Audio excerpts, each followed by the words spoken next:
Hello, welcome to Wellbeing Wednesdays. I'm Jim McIntyre. So last week was Are You OK week, but what if the answer is no? In between us talking about specific mental health issues, I want to talk about how to get help. Today, I want to talk about why you might need help and some indications that professional help might benefit you. It's my hope that in later videos we'll talk about what specific avenues of mental health support are available, what accessing those avenues might look like. But today, let's talk about some signs that you might benefit from talking about your mental health with a professional. Obviously, if we break a leg, we go and we see a doctor. It's unlikely that we would consider that an act of weakness. Unlikely that we would make fun of someone for seeing their doctor about a broken leg. When it comes to mental health, though, there can be a stigma around seeking help. This has really shifted pretty dramatically in society nowadays and in Australian society. But there can still be a fear of being ostracised, rejected, or sidelined as a result of mental health issues and seeking help. I am definitely not saying that that will never happen, because there are toxic environments where that might happen.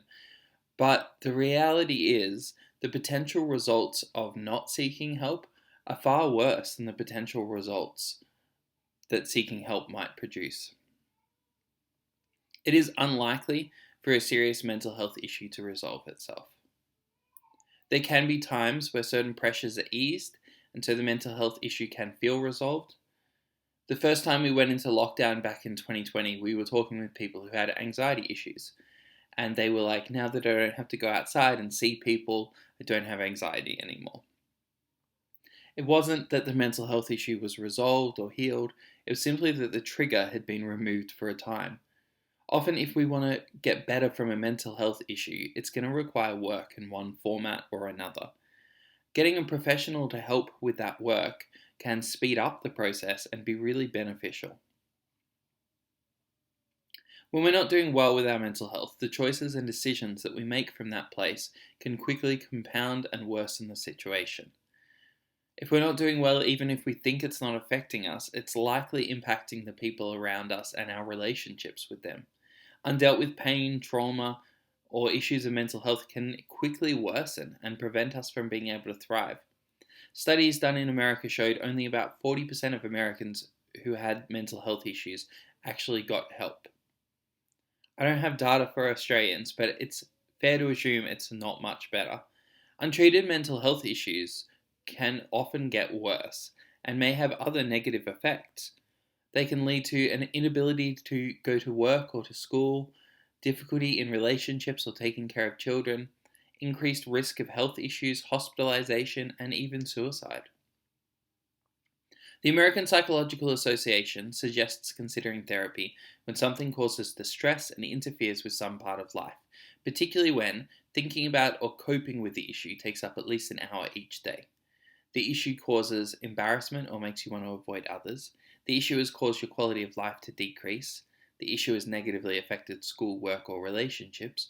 Or you've made changes in your life or developed habits in order to cope with the issue. So I just want to share some indicators that counselling might help you. So here's some indicators that it might be beneficial to you. If you're having difficulty regulating, processing, or healthily expressing your emotions.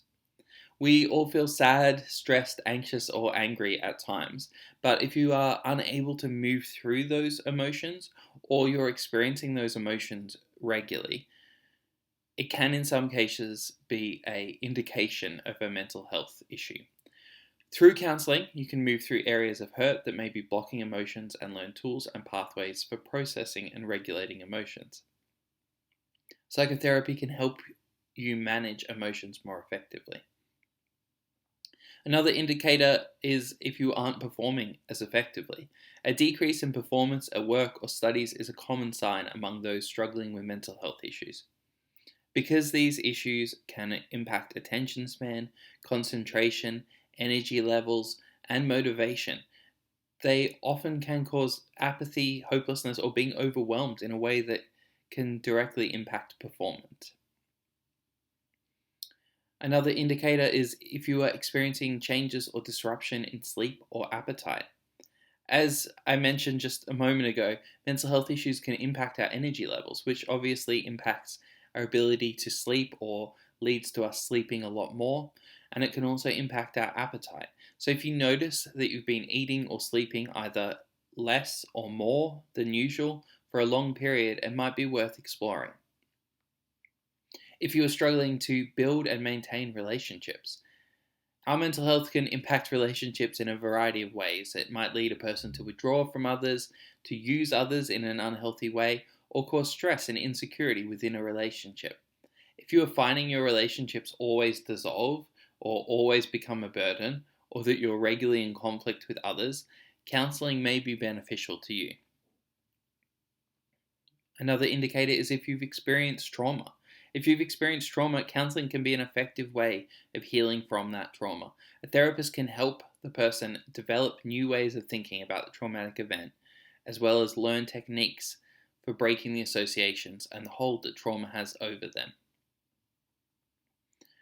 If you no longer enjoy activities that you typically did, people struggling with mental health issues or emotional issues often feel disconnected or alienated from life and can lose interest in the things that they usually love to do, whether that's hobbies or socializing.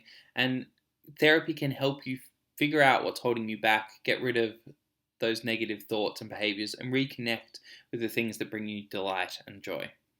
If you're grieving, overcoming grief can be a long, messy, and painful process, especially if you don't have anyone that you can share that process with, or if the people that you're sharing it with aren't helpful. Therapy or grief counseling can help someone who's grieving by providing a safe, compassionate place to process the loss and all the emotions attached without having to manage how someone else is experiencing your grief.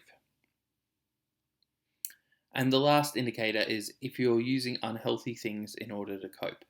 We all want to survive, and sometimes when things are difficult, we can turn to things that are numbing, rewarding, distracting, or destructive in order to try and cope. Things like alcohol, pornography, Netflix, all sorts of unhelpful behaviors. Ultimately, these things are like putting a small band-aid on a gaping wound. It doesn't help and can just make things worse. Moving away from these behaviors, especially when they are addictive behaviors, can be very difficult, but counseling can help with them. Any one of these things can be a good indication that you benefit from counseling, and these are not the only reasons to seek professional help with your mental health.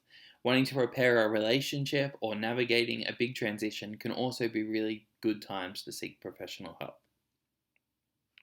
So as we've mentioned previously, we're always going to land these videos with a bit of a so what.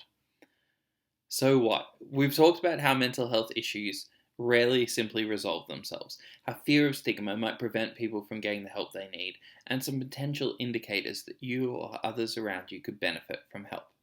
So what do we do about this? Obviously, we should consider whether we'd benefit from professional help.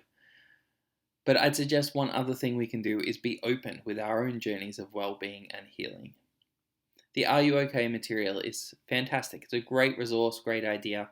But when the answer is no, it's good to know that there are supports and services available and that people utilizing those, it's not weakness. Stories of healing give hope and normalize working on mental health. Those stories of healing are precious, and I'm certainly not saying tell everyone ever what you went through. But when it is appropriate, sharing those stories can be beautiful and helpful. I've personally had my fair share of counseling, and it is something that I do whenever I need to move through something that I feel stuck on. But we previously went through a traumatic car incident, and in processing that trauma, I went and had counseling because I was having PTSD symptoms and flashbacks. So I went and had counseling, and I don't have those flashbacks anymore. So that's my own story of healing from mental health using professional help. So as usual, We're going to post some resources in the comments, and in an upcoming video, I'll talk about how to actually find some professional help, what to look for, and what it might be like, what that experience might be like. If you have any questions about anything we've spoken about so far or around any areas of mental health, either email us or drop it in the comments. Thank you for joining us, and we'll talk to you next week.